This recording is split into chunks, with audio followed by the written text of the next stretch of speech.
So as a health coach, one of the most common questions I get is, what is the best diet? And honestly, I would have thought there was probably about 20 different diets out there. It turns out there's actually over 100 different diets.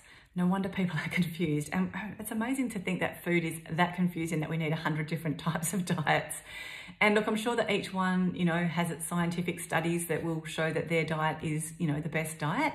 Whether it's, eat paleo, keto, eat vegetarian, try vegan, try intermittent fasting, 5 and 2, eat soy, don't eat soy, soy is terrible for you. Potatoes will make you fat. No, potatoes have got resistant starch. Count calories. No, don't count calories. Calories don't matter. Go raw, go gluten-free. Like, it's no wonder that people are confused. And in fact, so much so that Dr. Mark Hyman wrote a book, and it's called Food, What the Heck Should I Eat? And I don't know if it's just me, but that title really appealed to me. I thought it was classic because it's actually stating so much the point. And he actually says in the book, I've been studying nutrition science for 35 years, and even the experts are confused by the science. If the people we look to for nutritional guidance keep changing their views, it's no wonder the rest of us are befuddled and mystified. So that pretty much says it all from the guy who wrote the book, Food, What the Heck Should I Eat? So dietary theories are confusing and contradictory, but really at the end of the day, all dietary theories just play with a different balance of three things. So the balance, the source, or the timing of macronutrients.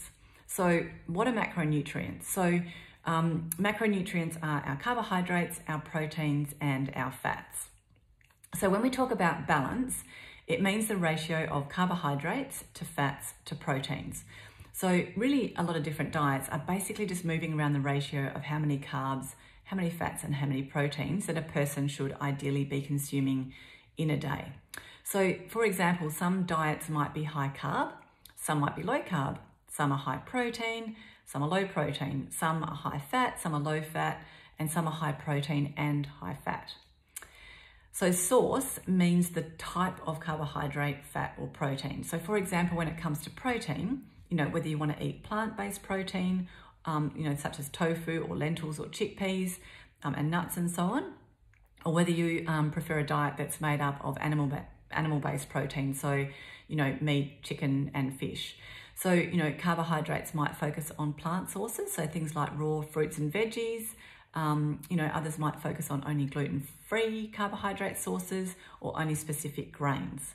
So that's our source. And then timing is all about when to eat your carbs, fats, or protein, because some diets have got very specific recommendations for the timing of the foods that you eat. So, you might have been familiar with the intermittent fasting, where, people will fast for 16 hours and only eat for 8 hours. Others will recommend eating carbohydrates at certain times of the day or not at all. Other diets might recommend, no carbs at all for several days, and then they might cycle in carbs. So there's one called the serotonin power diet, or the potatoes not Prozac diet. They actually recommend eating carbs at night to stimulate the production of serotonin, which is a hormone that's responsible for our mood and happiness. Whereas other diets might suggest only having carbs in the morning so that you're actually burning through them during the day. And then they say don't eat them at night when your body's about to go into the rest and detoxification overnight. And look, one other factor that some diets consider is the cooking technique. So you might find that some are raw or juiced or might use other certain types of cooking. So balance, source, and timing are the three factors that diets play with. So let's maybe look at a couple of practical examples, because it really does show you just how contradictory things are. And this is really important, I think, when you're choosing what is the best thing for you. So, one of the really, some of the more trendy diets, I suppose, at the moment is paleo and vegan. So paleo is a diet that's all about only eating foods that people would have eaten during the Paleolithic era. Probably didn't say that right. But essentially what it's doing is removing all carbohydrates except non-starchy fruits and vegetables, which, in a way, when you think about it, it goes back to how we might have been when we, ate things that we either hunted or took from the ground. So in a paleo diet, the carbohydrate source is going to be your non-starchy fruits and vegetables. And then the emphasis is on having high quality fat and animal protein over plant-based protein. So a focus on having lots of meat, fish, and eggs as your protein source. And then the balance in the paleo diet is generally higher in animal-based protein than plant-based protein and lower in carbohydrates. So, you know, people who are advocates of this diet believe that eating this way is anti-inflammatory, which, you know, is to a degree correct, as it does cut out, you know, processed foods and chemicals, which do have an inflammatory effect on the body. But if you flip that and you actually have a look at the vegan diet, it's almost completely the opposite. And they actually cut out all animal-based foods or any sort of products that are tested on animals. So in a vegan diet, the main source of protein is not animal-based, it's actually plant-based, so the opposite to the paleo diet. And there's a much more even balance of carbohydrates, protein, and high-quality fats, such as, you know, avocado, olive oil, you know, and coconut oil and seeds. And carbohydrates are important in a vegan diet to make sure that there is enough protein from other things like your fruits and vegetable sources. So, you know, really in a nutshell, the vegan diet is completely opposite to paleo. So paleo recommends almost no carbs, whereas vegan recommends, you know, to have many carbs. And then paleo recommends animal protein, whereas a vegan diet recommends no animal protein sources. And these are, you know, pretty much contradictory theories, but both have got studies that back up why you should eat paleo or why you should eat vegan, and statistics and testimonials that show, you know, how many people have gotten healthy by following these dietary guidelines. So what is the bottom line when it comes to you? So really the bottom line is that diets and dietary theories are, as I said, only shifting the balance of three things. Your ratio of carbs to fats to proteins, the source, so which types of carbs, fats and proteins, and how much, or the timing, so when to actually eat your carbs, fats or proteins. And it's, you know, almost like a big game of Tetris where they're just basically moving the different pieces around and coming up with all sorts of configurations to come up with a new kind of diet.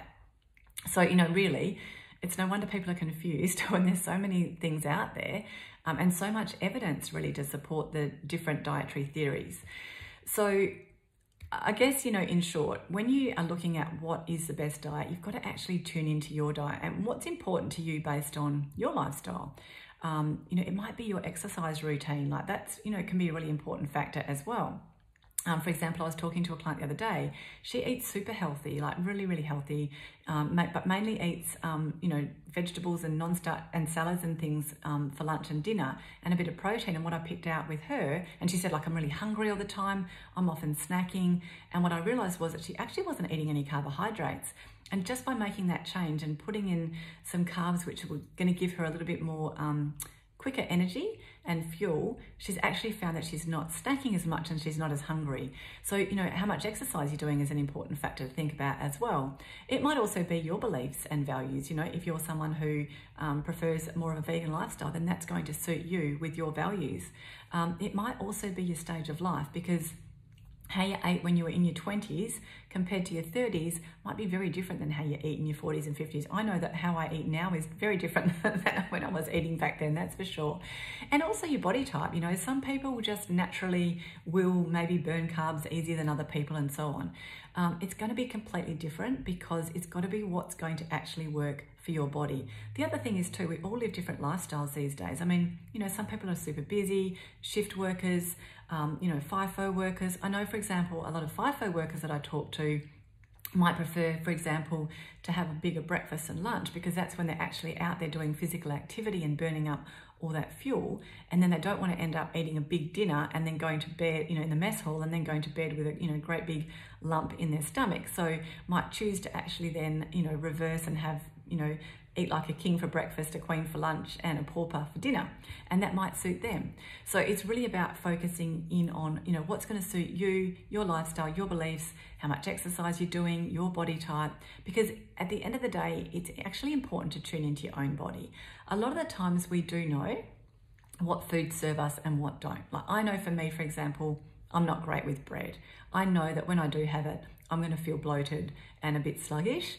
And that's just a choice I make as to whether I'm going to do that. And over the years, I've actually just found other things that I can substitute. For example, you know, when most people might have a sandwich, I'll choose to have something different instead of bread, because I know that that just sits way better in my stomach. I'm not someone who'd love to eat eggs for breakfast, whereas other people love that. So it does also come down to your palate, and the sort of preferences and how foods kind of work for your body.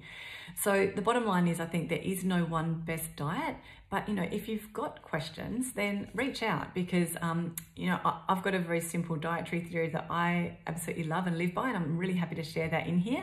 And it might be something, I know that a lot of people that I work with find this such a simple thing to apply to all of their meals. It means that you can travel, it means that you can eat out, and it's not having to worry about weighing everything, measuring everything, not being able to eat certain things. It's just a really common sense approach to how to fill your plate. So I'll share that with you.